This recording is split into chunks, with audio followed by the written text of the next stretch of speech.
Hi and welcome to a new video. In this video is a continuation of the unboxing video that I did a few weeks back, and that was the new GT BE98.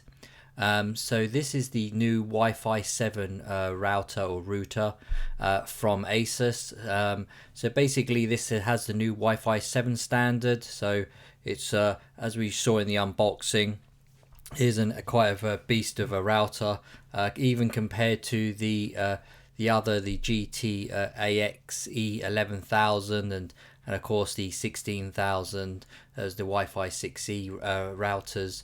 So of course they are already super fast and everything else, and this one just takes it to the next level. So here we're just going now to actually plugged it in and setting it up.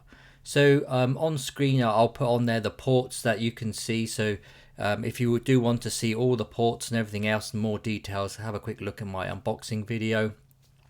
So this one is now just been plugged in to the internet, and then what we're going to go through now is create the actual from the first initial setup.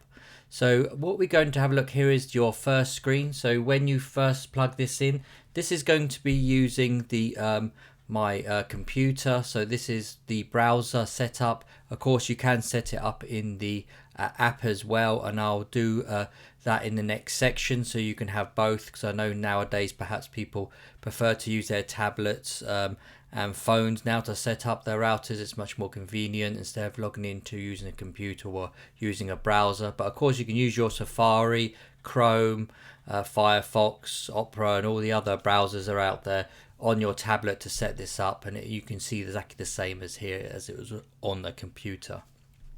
So looking at the first screen here, we've got around the actual model that you've got there. Your two new, main buttons we've got is create a new network and then advanced settings. They do have multiple languages, so if you come up here and if it is not in your language that you want, then you can choose your language here and it will set it to that, so you can set it up for your country and language. So before we go to create our new network, so this is creating a brand new network. So this is if you've got the router for the first time, you'll be using this one here. But then there's advanced settings. So if we click on that, you'll see here that we've got a few options. So the first one here is you can actually choose the operational mode of your router. So as you can see here, you can set it up as a AI mesh if you're connecting, a media bridge, access point, repeater mode, and the wireless router mode as well. So that's the default one that everyone normally has. The others are for different scenarios in your home network, and I'll put it in the description with more details so you can go through that and read at your leisure.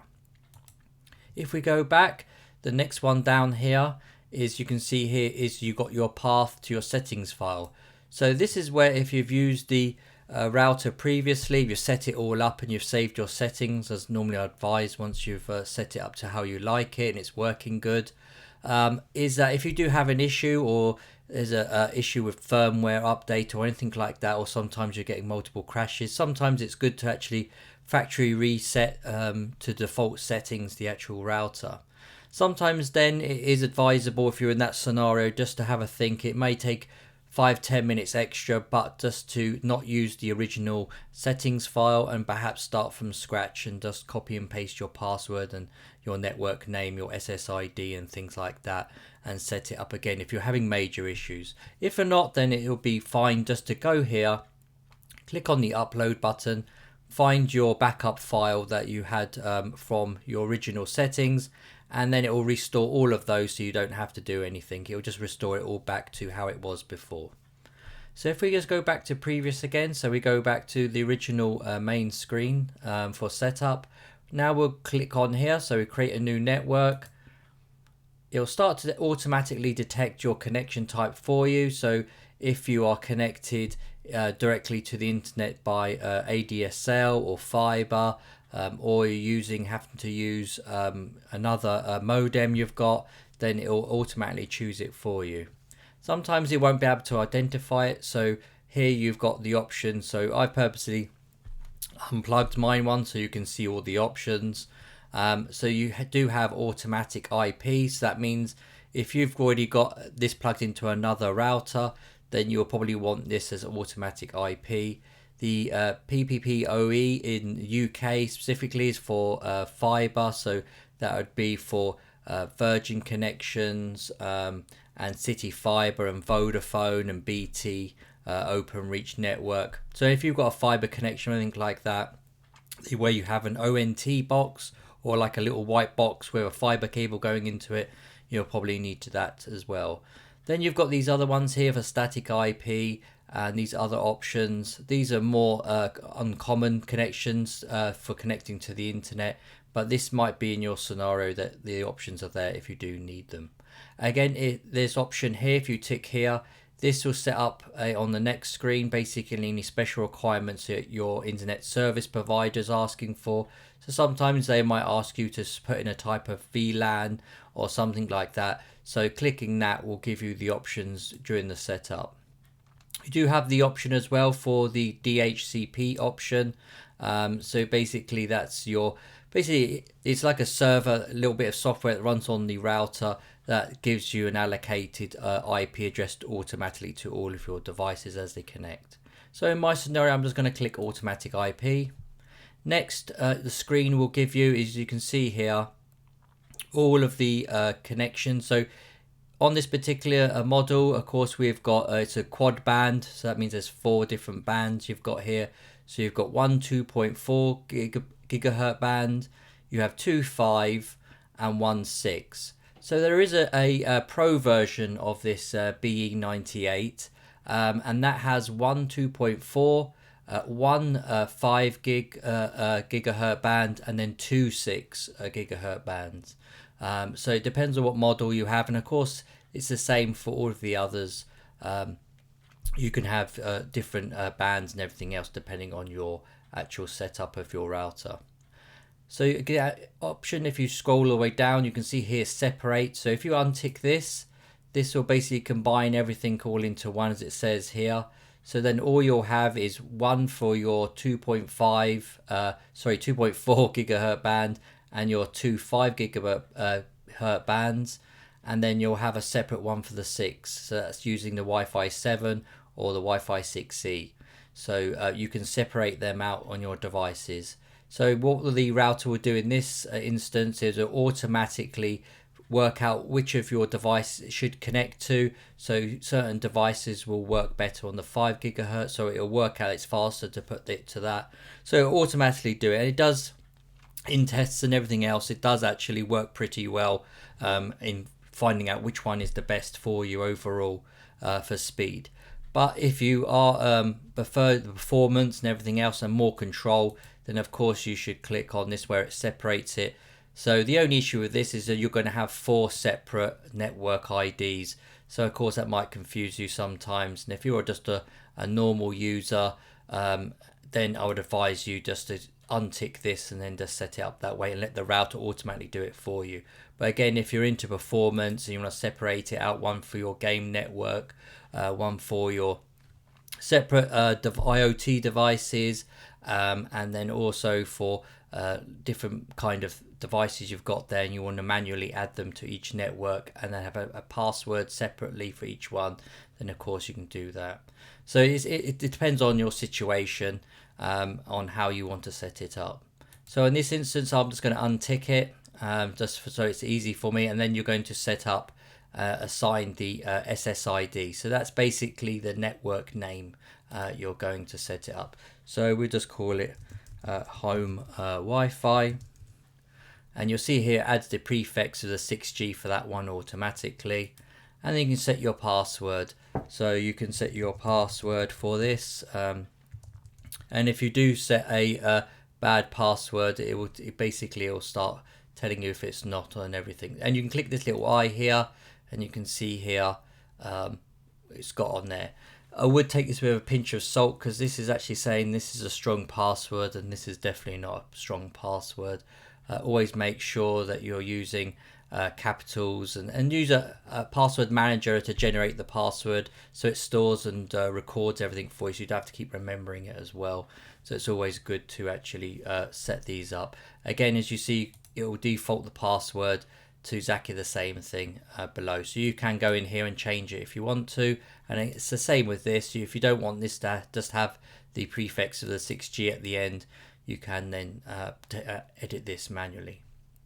What you do then is you'll scroll down and you'll click apply, and then it will take you to the next screen. So this is where it's saying you want the router login name and then a password. Again, this password should be different to your Wi-Fi. I know it's another password for you to remember and easily and give you more chance of forgetting, but it is for greater security. It's always good to have separate passwords for these. And again, like I said, just use a password manager. I know some of them are free and some of them you have to pay a small amount, and you do have them built in now to, I think Android has it built in for Google devices and through Chrome, and then also you have it for iOS, Apple devices. They have their keychain, so there's no excuse really now not to use a secure password separately for all of your different services. So again, you can just set up the username, so you can just call this whatever you like, something you remember. And again, with your password, we'll just use the not so secure. And again, passwords, you can just click that little I so you can see what you've typed in. And just remember these details because you'll need this to log in later on. Same as your Wi-Fi, so just remember what you've typed in here. And then you go to next. And now it's going to start applying those settings. So just give it a little while. So normally it'll take up to 10 minutes for it to apply those settings and then restart. You'll see there where it's basically now it's got a new option where you have to scroll down to actually before the agree button comes on. And this is their terms and conditions, as you can see here, basically for firmware and security upgrades. So before everything was manual. Now for security upgrades and patches they put in onto the actual router to keep it more secure, they're now going to automatically be applying those. So you have to agree to them and you have to be over the age of 16. So you just click on here. They do have a privacy notice as well that goes into, so I'd advise you to have a look at their privacy policy and all the information as well, what they can do here. So they're just making sure it's a bit more clearer now. Before it was hidden away when you set up the AI protection and some of the other features. Of course, it's your choice which one you choose, but if you do click on disagree, basically it'll be advised that you disagreeing with this notice may result in the ability to update to the latest firmware version and unable to receive the most up-to-date protection. However, to protect the security of your router and ensure the compliance with laws for upgrades and addressing important security issues, meeting legal regulatory requirements, those upgrades will need to be downloaded. So they're basically just saying, I understand the risk and you're going to go ahead and don't accept those, so they won't automatically apply. So you can do it and it won't like shut off the router or anything like that. It just means you have to apply them yourselves. So if you are privacy conscious, you can get around that and just say, I understand the risk, and update it yourself. I'm not too sure particularly where they're saying they've got a legal right regulatory requirement to give you updates for security and things like that. I'm not really a lawyer or anything for anywhere around the world, but I think I can understand the risk of that and do it myself. But again, if it depends on what kind of user you are. If you just want it to automatically keep you secure all the time, then of course you should agree to this. But again, you're giving up some of your privacy like we do most of the time with all these big companies now. So I'll say read again. I click on here, scroll down and agree. So again, now it's going to basically take you through, and now it'll take you straight into the router. So now it's a bit of a quicker process. Before you'd have to wait until this restarted and everything else, and then potentially connect and everything back. If you do get disconnected, just look for the new Wi-Fi name that you set up and connect to that using the password you set up as well. So now everything is actually set up. So you can see here, my one doesn't currently have it because I've not got it plugged in, but yours should show as green as connected. If you do have any issues, then you probably want to go down to the WAN or the WAN. This is for your internet. You click on here and you can just double to make sure all these settings that you've put in here are correct for your internet service provider. and this is the option here to make sure that you've selected the right option, because sometimes if you do this one here, you may need to actually give a username and password for your, as it come down here, for your service provider, your internet service provider. So you'll need to type in their username and password that they've given to you for that, and make sure that setting is correct. So if we then go back to dashboard, you'll be able to see, you should be able to see devices starting to connect and everything else. And of course, you're going to have to manually set up your other devices to connect to your new Wi-Fi router and name. Again, I've done another video where you're setting it up and then all the security features that you can go through, but I don't want to go through those because I've already done videos, so please have a look at those. And that's it. Your router should be all set up and ready to use. Once it's all connected and everything else, please have a look at my other videos. I'll go through all the different features and everything else that you could ever want, and enjoy the router.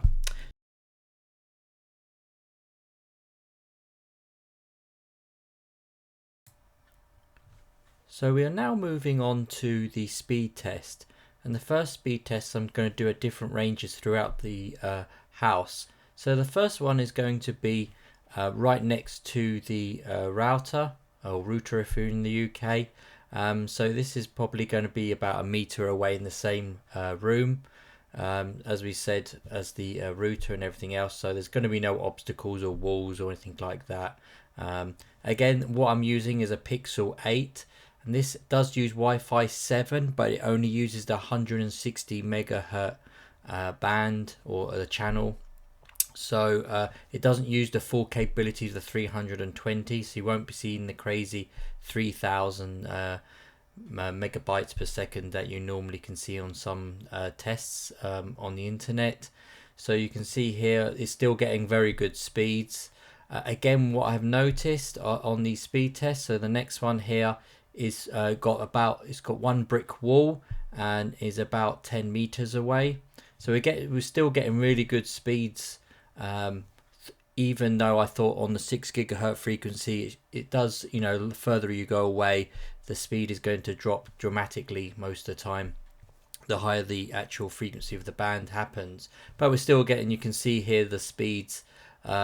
This is on my intranet, so this is basically going to my NAS that's in the garage, and you can see here we're still getting really good speeds. I mean, more than enough for most households. So now I'm going to probably about 20 meters away, and this is going to be through 2 walls for the next test, so we can see again how the walls and everything else and obstructions can actually have a look. Again, what I've noticed on some of the testing is the actually identifying what channels are best for you.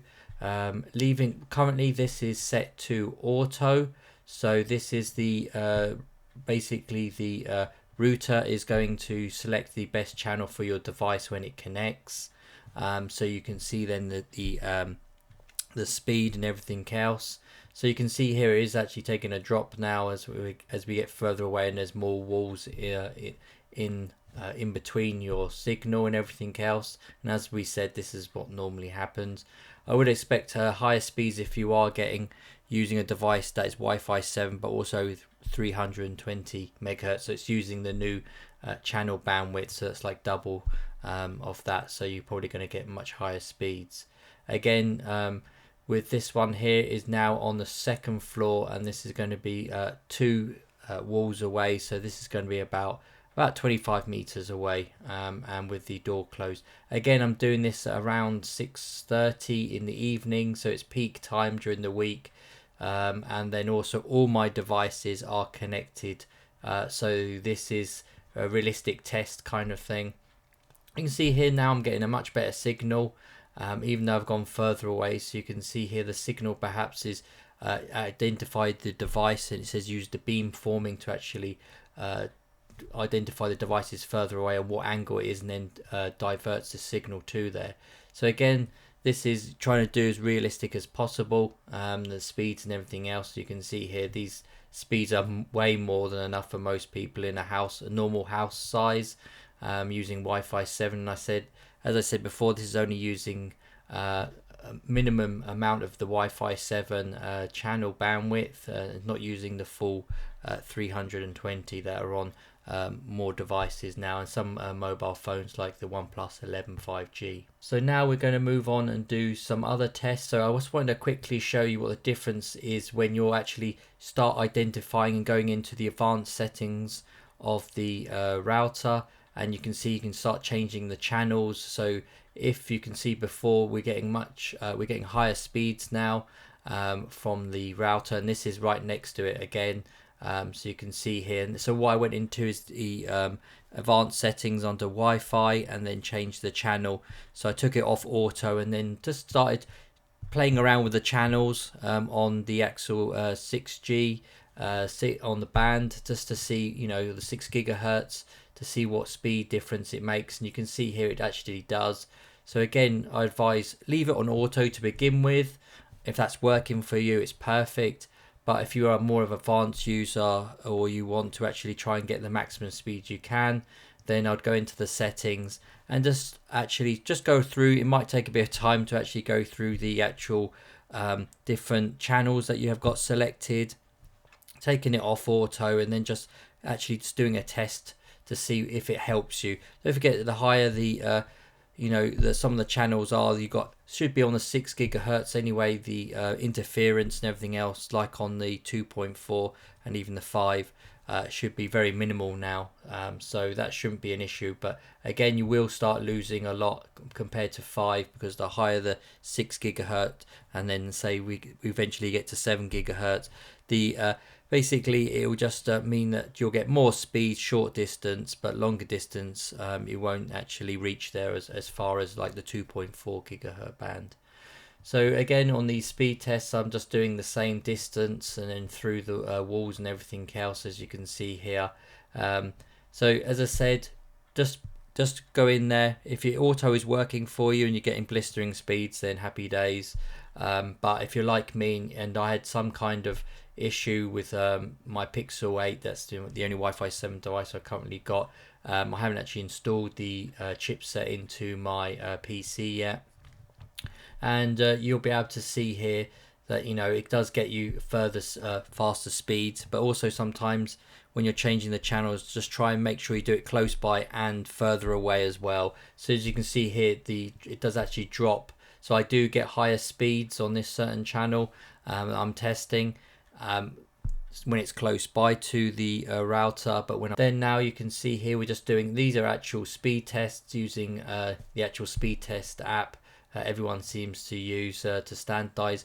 Just to let you know, my internet connection it says it's 1 gig, but it's supposed to be 900 up and 900 down. And again, this is peak time that we're doing it at, so it's near enough 7 o'clock in the evening now, and using the internet, so everyone's hitting there after dinner and everything else. So I've tried to keep the speed test as realistic as possible and not try and do it in best scenario where I've only got one device connected. This is all my devices connected to the router, using it at peak time on the internet as well, and then other devices are connected, but also our neighbors are using their Wi-Fi and things like that, so there's more interference. So as you can see here, as I get further away, this distance now is about 10 meters away, so my internet, as you can see, has dropped a bit and everything else. Again, take this with a bit of a pinch of salt, because this speed test all does depend on the server you're connecting to and things like that. So if I'm connecting at the same time when it's getting hit by lots of connections, my speed test might go down. Okay, so thanks for watching and have a great day.